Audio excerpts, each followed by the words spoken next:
I would suggest to you that so long as Turkey is what it is, and so long as Turkey remains where it is, Turkey is going to be an important player whether others like it or not. Okay?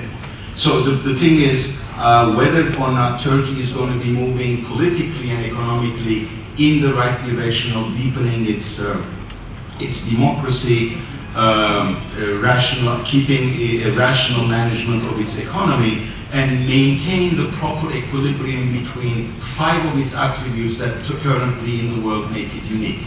What makes Turkey unique, in my view, is the combination of these 5 factors. Turkey is, at one and the same time, a capitalist secular democracy with a Muslim population that happens to be a member of NATO and aspires to become a member of the European Union. Whether or not anybody believes in that fairy tale anymore is a different matter. Okay? So long as those attributes remain in place and Turkey is where it is, I wonder, for instance, who are you going to call on if you're going to have any hope that the Syrian crisis can be managed without everything bursting into pieces?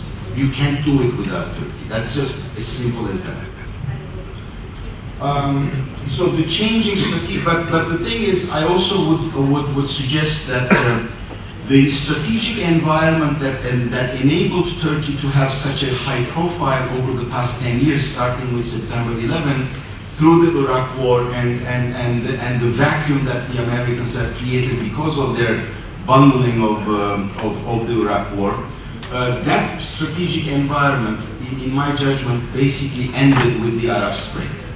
The Arab state system, which was decrepit and certainly had no weight of its own, is coming back in a way on its own, and Egypt is going to emerge higher electoral council. Egypt is going to be back in the fold, and the Arab state system is going to be able to assert itself, in my view, much more than in the past 10 years. Therefore, Turkish foreign policy, in my judgment, will have to make adjustments to this new changing environment, and be realistic about what this entails in terms of the conduct and the principles of Turkish foreign policy. And in that sense, we have to stop thinking with rosy assumptions about our neighborhood, and we need to make choices, and that really is most brutally, if you will, imposed upon Turkey on the issue of Syria. Turkey as a state and this government as a government have invested heavily on Syria and the Syrian regime in the course of the last 12 years.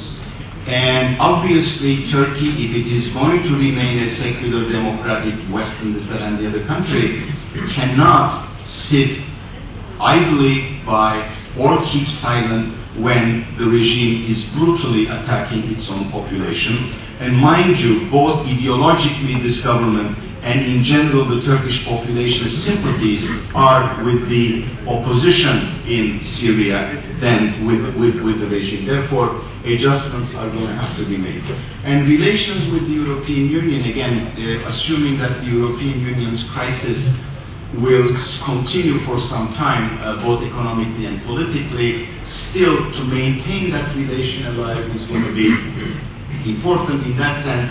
Whether or not the government is going to make will take new steps towards rekindling the energy of the relations with the European Union is one of the critical questions. Finally, the two things, since Harry is going to speak more authoritatively about relations with Greece and Cyprus, I'll just touch upon them, but let me first mention the relations with the US. Again, so long as Turkey is what it is, and so long as Turkey is where it is, I think the relations with the United States, however unhappy either the Congress or some members of the administration might be with Turkey, are going to continue certainly in a civil way. Turkey is not a country that the Americans can easily dispense of. And I think the cooperation is going to continue because there is still more on the plate. But that, of course, there are two issues on which Turkey will probably changed its posture over the past few years. And the first one, of course, is Iran. And I would suggest to you that as of November, Turkey has already begun to change its position vis-à-vis Iran. First of all, the Iranian nuclear issue is no longer on top of anybody's agenda, maybe because of the Arab Spring. The Turkish Prime Minister's visit in Iraq about a couple of months ago, where he could visit Baghdad and then go to Najaf and then to Erbil. And the part about Najaf and Erbil obviously are very important. Najaf is important because as a Sunni Prime Minister, he went to the second holiest city of the Shia. He visited Caliph Ali's shrine and prayed there. And he also had a private audience with the leader of the Shia of Iraq, Ali Sistani, after working hours, no less.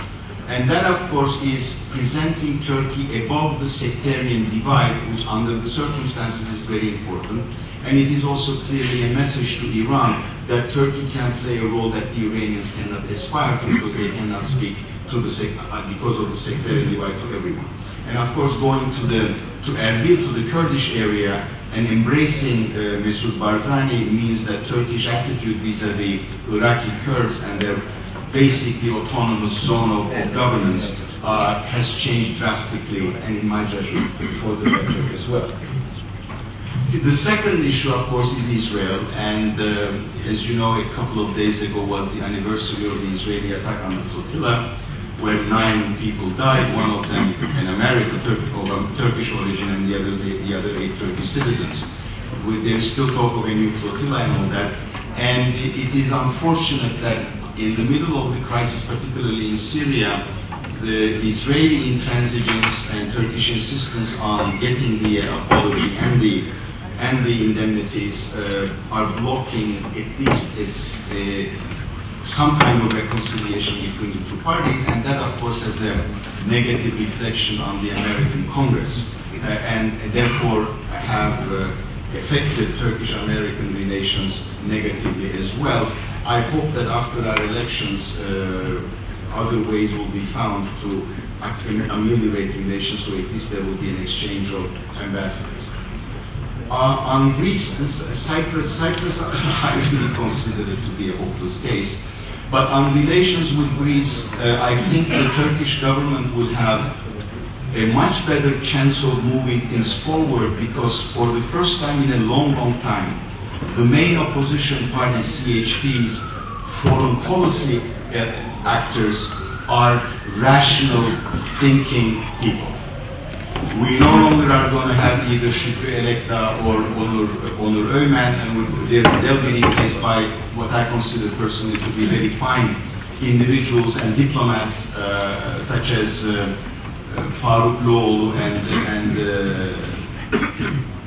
Osman Korutürk. And therefore, I think if the government wanted to move forward on the Aegean issues, it will not have a knee-jerk reaction from the opposition that I think bodes well for bringing the tensions down on the Aegean. And then, of course, to the extent that the government is committed to this and to the extent that the military's autonomous zone of operation on such matters is shrinking because of changing civil-military balances in the country, I think with goodwill on both sides we can finally get rid of the Aegean problems and turn the Aegean into a region of cooperation, as I think the old economic zones are opening up everywhere.